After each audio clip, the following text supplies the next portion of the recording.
More than 300 years ago, the first pioneers crossed the oceans to a new world. A promise called them. The promise of a land where a man could build his own house, farm his own acres, raise his children in freedom. They carved from the wilderness an empire of agriculture and industry. They set for themselves new and higher standards of living. And yet, in one of the great river valleys of America, something went wrong.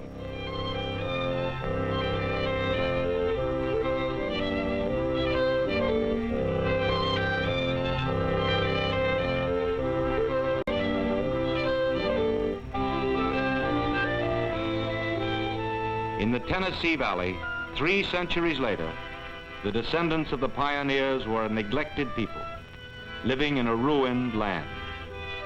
For these children, the hope and the promise were dead. For them, the only future was poverty, ignorance, drudgery.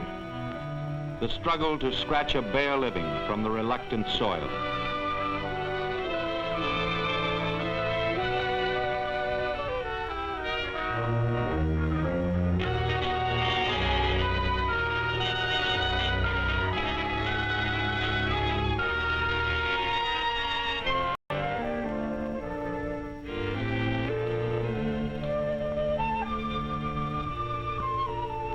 Even the older men had forgotten that the valley had once been bright with promise and with hope. Horace Higgins was one of the many who had given up the fight. "What's the use?" he said. "You fill up those gullies and the first rain washes it away. And it's the same with all the land around here. It may have been good land once, but it's bad land now."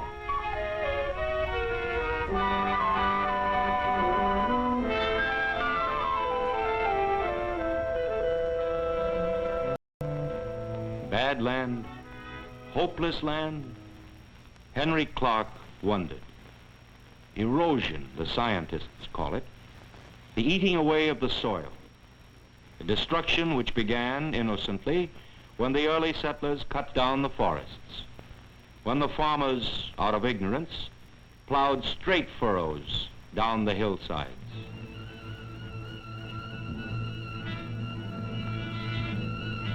Destruction from the sky.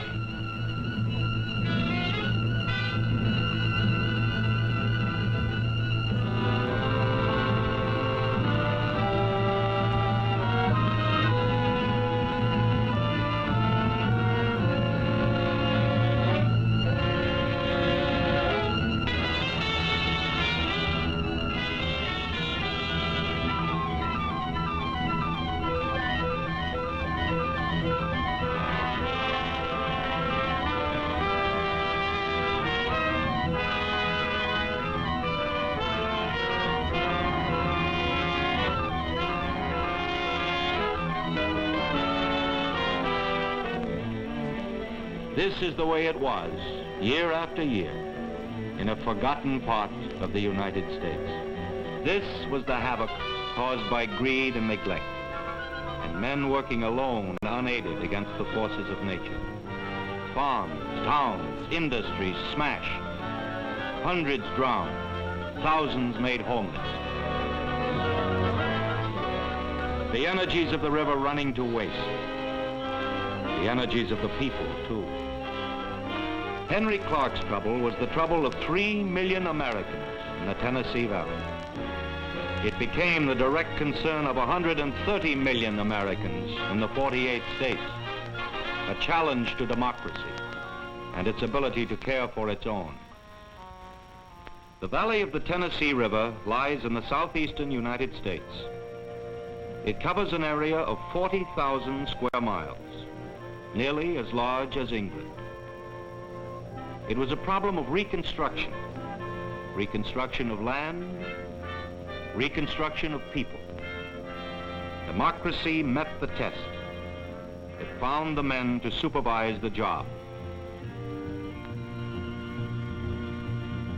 James P. Pope, United States Senator from the West.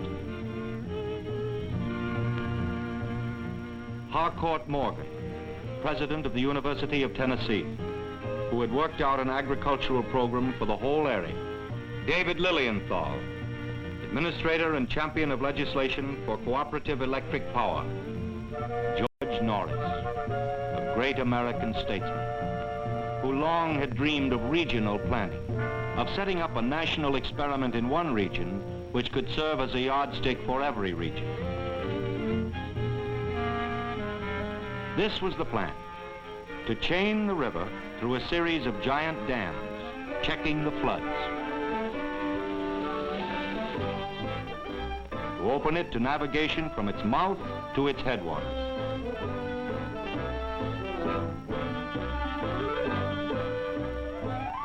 To give the farmers the benefit of modern science and research. To help them control the water on their land and restore the fertility of the soil. To reforest millions of acres on the ravaged hillsides. To exploit the mineral resources of the area. To use the electric power generated by the dams to develop and rehabilitate industry in the cities. To electrify the farms through rural cooperatives. Above all, to prove that human problems can be solved by reason, science, and education. The Tennessee Valley was to be pioneered again, this time to be developed, not plundered. This time not for the benefit of a few, but for the many who lived in it. These were the new pioneers. The architects, the research chemists, the agricultural experts, the power men, the designers of hydroelectric dams. Their method was to control nature not by defying her, as in the wasteful past, but by understanding her and harnessing her in the service of humanity.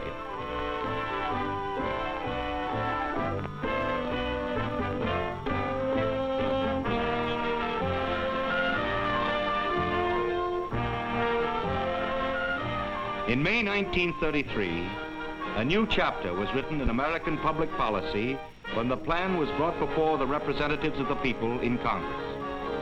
An act was passed creating the TVA, the Tennessee Valley Authority.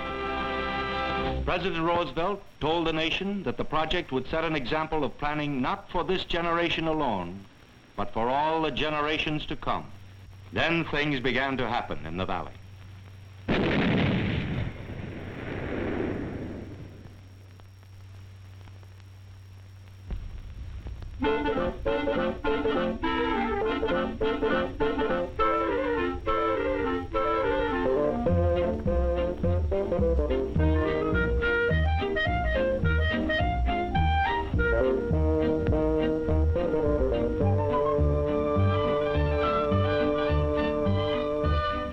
To many of the valley people, the plan was an intrusion.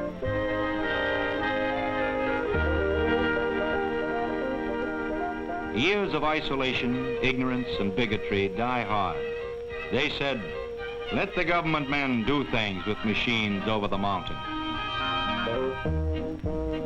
None of our business.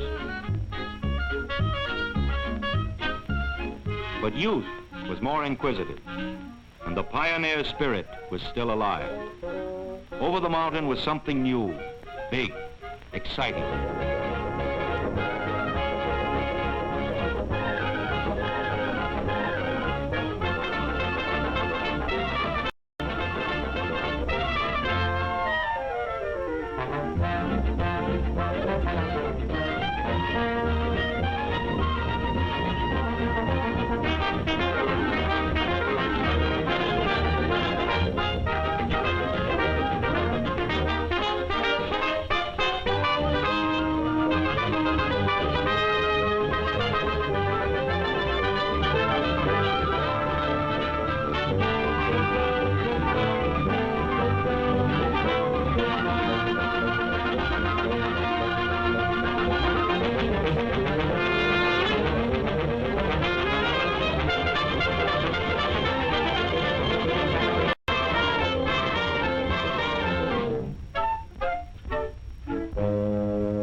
The dam builders, 200,000 of them in all, 4,000 on this one project.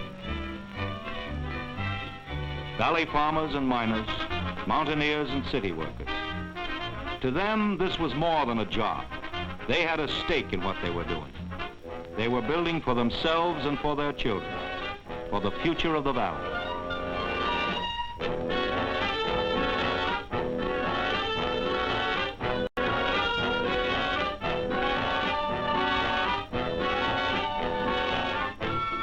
As the months passed, the farmers started coming to the dams to see for themselves.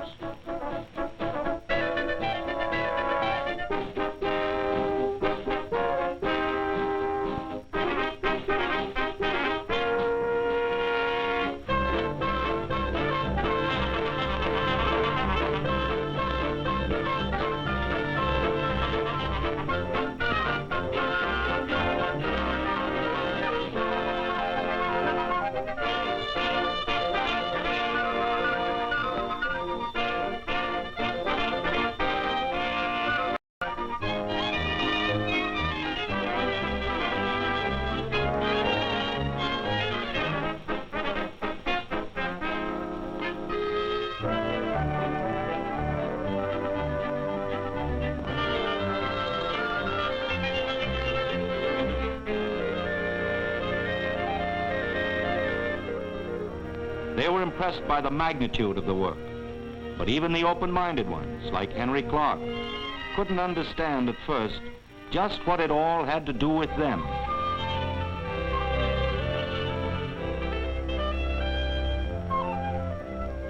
It was the business of John Warden, a TVA agricultural representative, to answer that. It has everything to do with the farmers, he said. The dams are just a beginning. Without the fullest cooperation of the people on the land, they're worthless.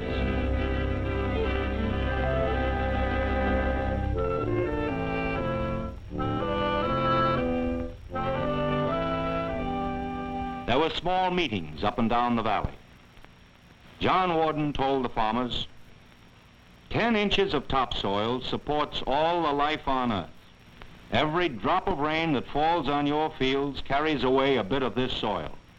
Every time it rains, the gullies, the scars on your fields, grow deeper and wider. Every year, precious topsoil goes faster. The undersoil is hard and sterile. The water which should have soaked into your land runs off, uselessly. Your topsoil travels with it, uselessly, down to the delta of the river. Millions of tons of good farming soil, lost forever, blowing away with the wind. All this waste isn't necessary. It can be stopped. Your land can be saved if we work together. You've seen the dams, but they're only part of the plan. The rest of it is up to you. If we're to succeed, all of us, you must learn to stop the erosion of your own land. The TVA was created for you, to teach you new methods, to provide you with fertilizers to restore your soil. The land is yours. The dams are yours. The whole TVA is yours. We want you to use it. This is how you can become a part of the plan. We need volunteers to try out the new methods, to prove that they are the right ones. Thousands of farmers have already volunteered. How about you?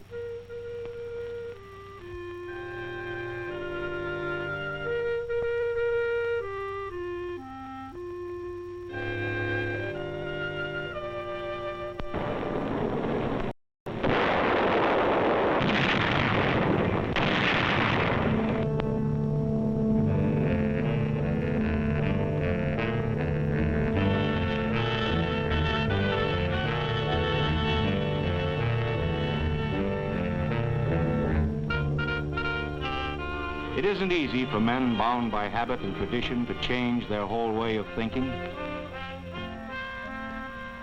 John Warden knew the farmers of the isolated back valleys. He had talked to hundreds of groups like this, and he knew they needed time.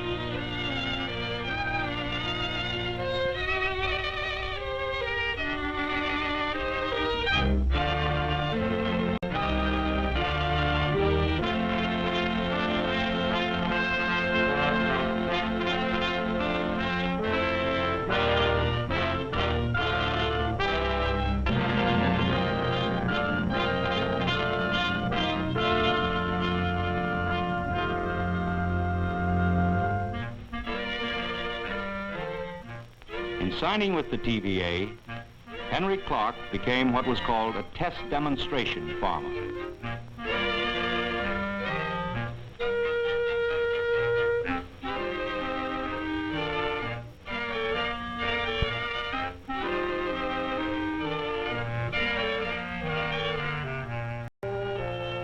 His farm and thousands of others were to serve as laboratories where the new methods could be tested and observed by all.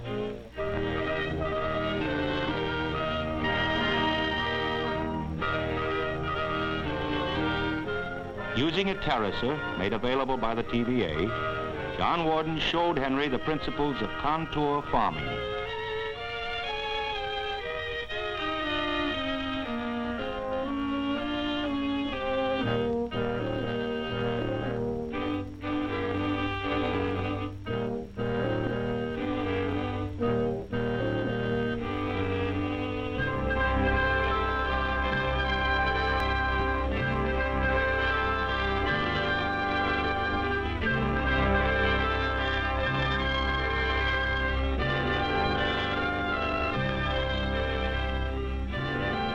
This was a radical departure from the old method of square farming.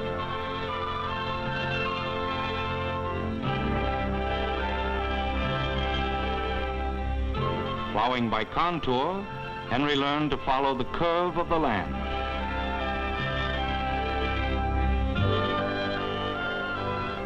No longer could the water run down straight furrows. The curves held it on the land. Then, to put life into the exhausted soil, Henry used a new phosphate fertilizer developed by the chemists from ore found in the region.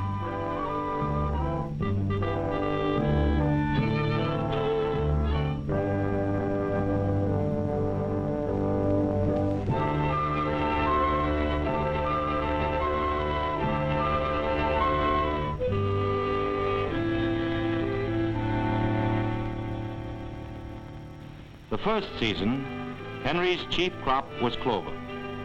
This was to provide the soil with nitrogen and revitalize the land. But it wasn't a cash crop. Henry had been warned. Still, when he made up his accounts at the end of the year, he couldn't help but feel, well, he'd sort of set his heart on that new tract. This was the crucial period, the first season. The TVA men had known it would be. They were sure of their equipment and methods, but human minds and emotions were another thing.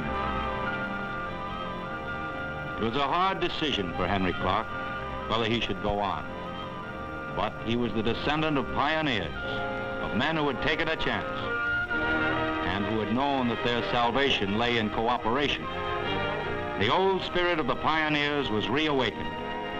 The dam builders, the farmers, the machines, began to work as one.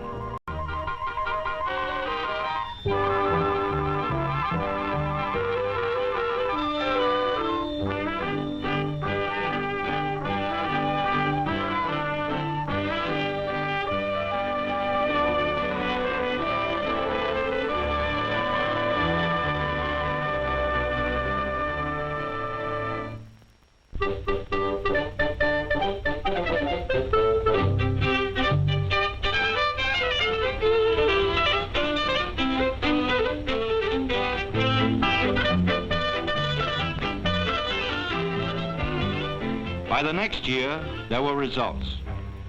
Henry Clark had the best crop of tobacco ever grown in the county.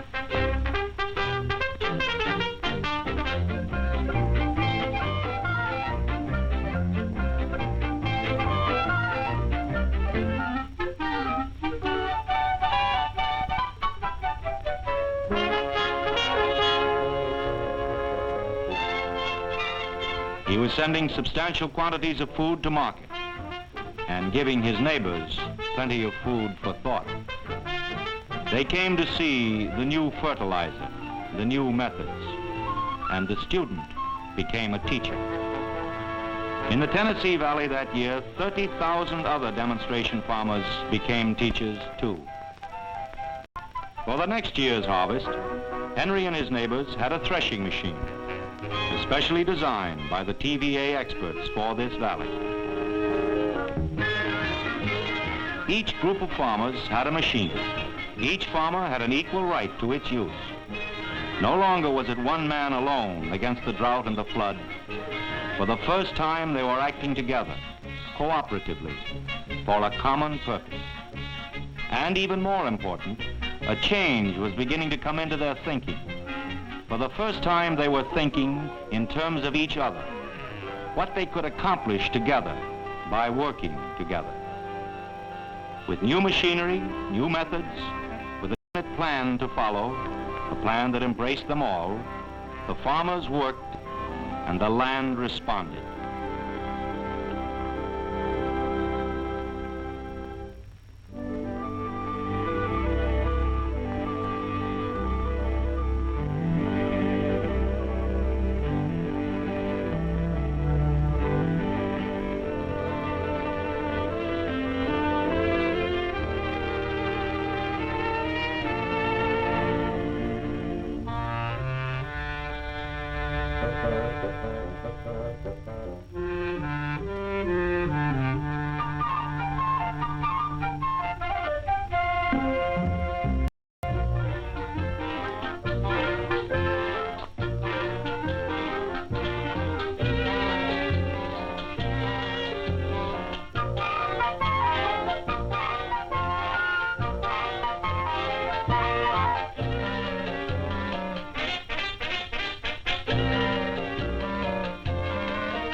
When Horace Higgins saw Henry riding his new tractor, he began to understand the real meaning of TVA, that the individual, through cooperation with his fellows, becomes a more important individual. As John Warden says, when you develop people, you have something permanent.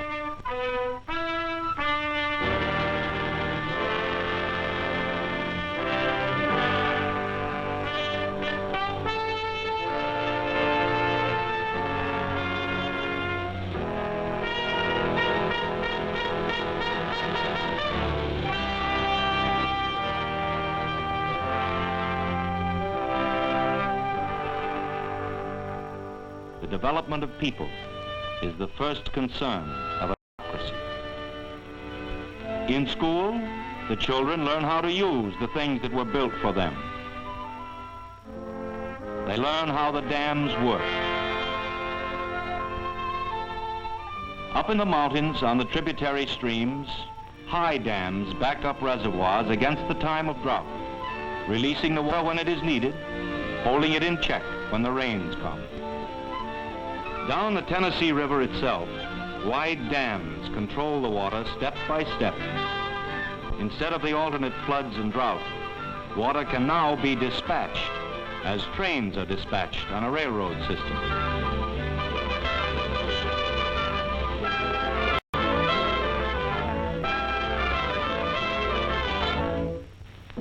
These are the symbols of a nation's constructive energy.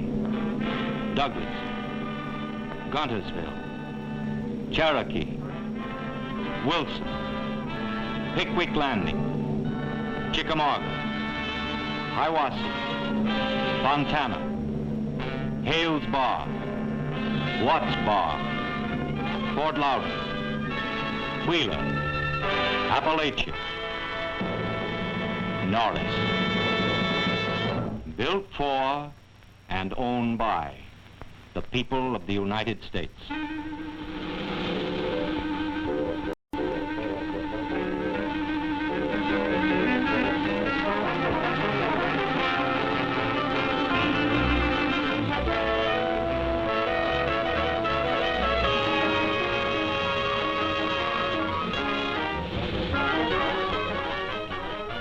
Day and night, in peace and war, the dams work for the people.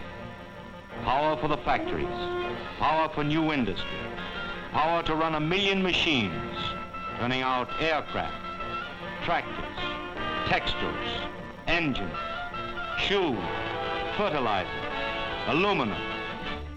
Cheap and abundant power to light the cities and villages. Power for the farmers. Power that can be converted to 100 homely uses. Power working tirelessly, endlessly, raising standards, reducing drudgery. Power in the hands of the people.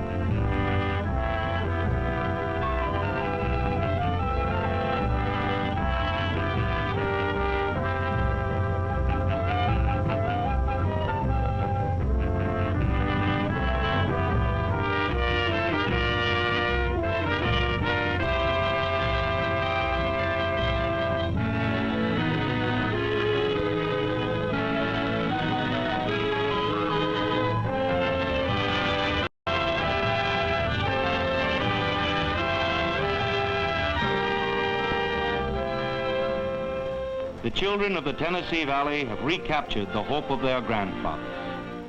They have learned that the TVA is indeed a yardstick, a measure of what men can build in peace, a measure of the stature of a new and better world, a world with dignity, work, and hope for all.